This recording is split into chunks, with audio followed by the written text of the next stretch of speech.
Nii, ja olemegi baaslaagris 4300 meetri kõrgusel.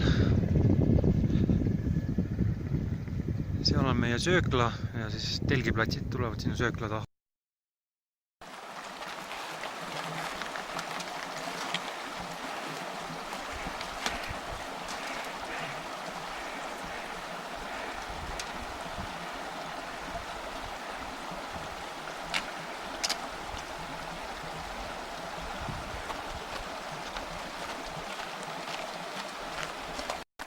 Juba läks, võte käib. Nii, väga ohtlik jäänõlv.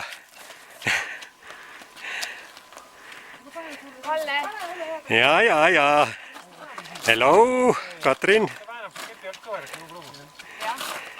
Ma ütlen, pange kirka kätte.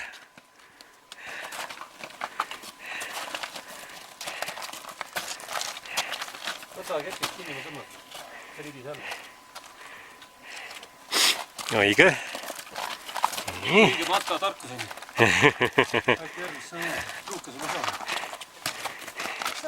Et kepid ka või?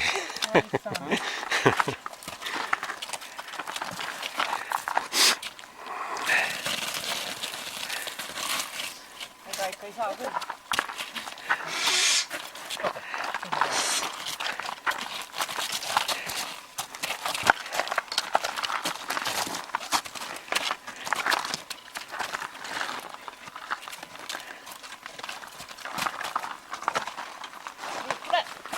No vot. Nii, Kalle läheb praegu. Läheb jah, otsib meile teed, kust me sealt edasi saame, sest siin me oleme. Siit me ei julge alla minna, et siit kui libised otse lõhesse. Ja Vene grupp Sergeiga kohe ka laskub, et olemegi siin dilemma ees, et kas ootame neid ja laskume koos nendega. Aga Kalle arvas, et sealt saab. Vaatab.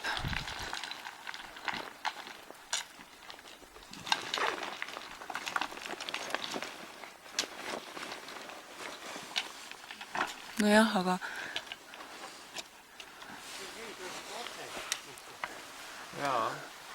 Ja Sergei laskub praegu.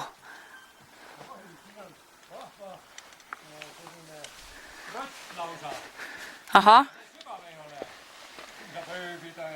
Ahso.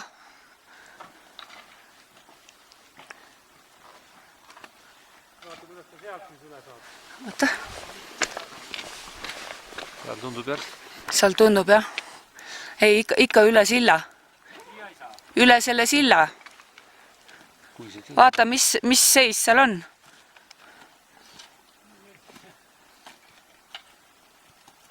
Noh, sai üle küll.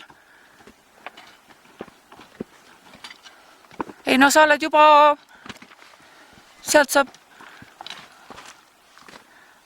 See on seal, kus vaja. Ta ongi juba üle. Aga vaatab, ta läheb sealt lõpuni ja vaatab, mis seis on. Aga ma arvan, et sealt saab juba ilusti. Aha. Okei. No siis lähme sealt.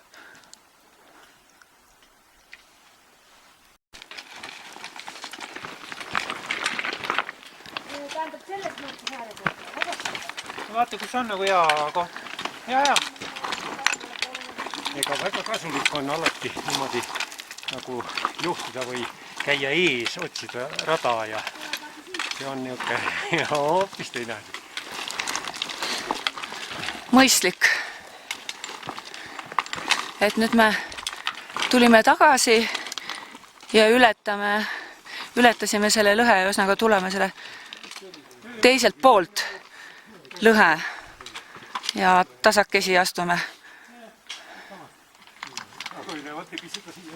Siit ei tahaks küll libiseda, jah, et me olime praegu siin üleval. Siin seisime. Et otsustasime ikkagi tulla teiselt poolt, et kui siin libiseda, siis oledki lõhes.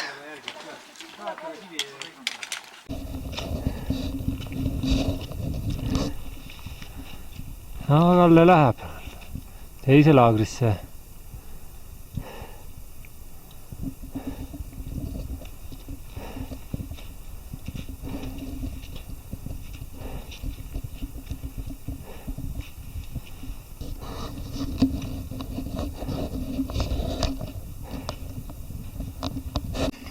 Tuleb Lukas, kogenud jääronija, käinud ka Handengri tipus.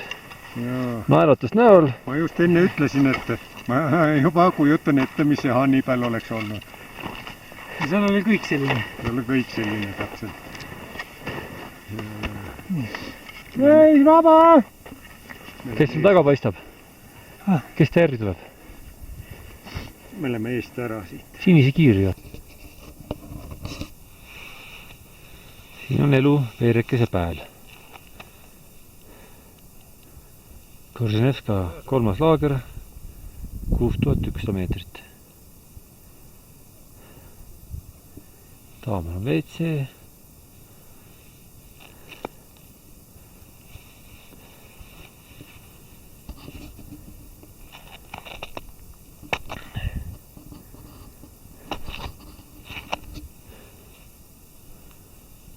Ja sealt läheb meie marsruut edasi.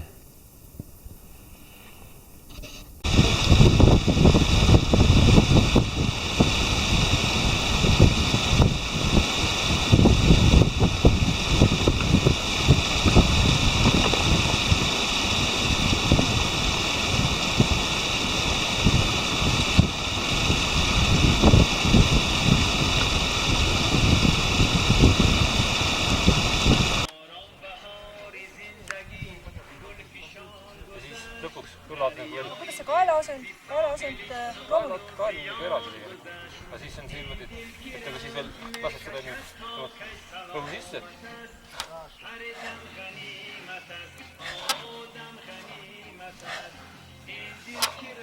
See on väga hea. Jah, see on just peale selle koti vedamist, et Haigusid ma vesin ära. Sellega. lased kohe laksti ja ennast selle kõik välja selle vedestab ära kõik kõlad ja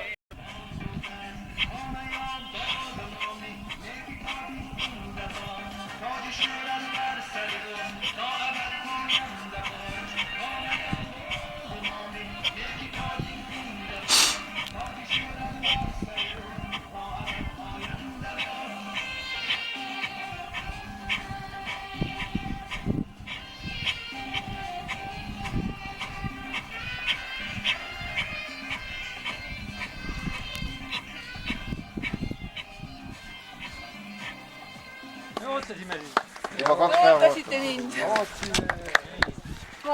Ma haisen nagu te olete kindlasti puhknud.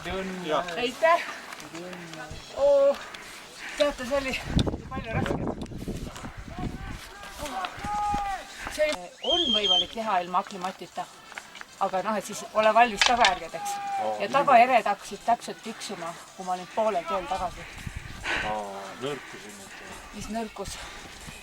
Süstiti mind kuradi teksametad täis.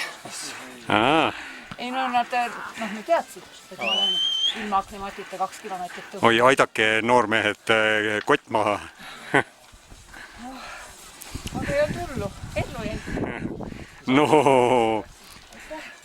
tänastes Eesti lehtedes on juba... On või?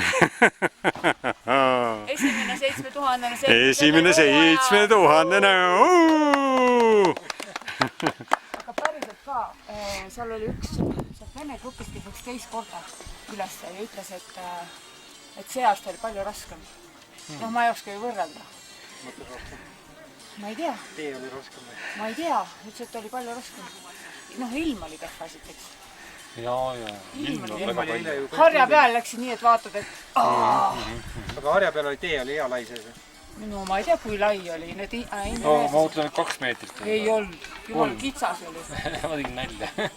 Muidugi ei olnud. meetrisse on küll järelikult. Aga just need tehnilised lõigud olid hullud seal vahepeal.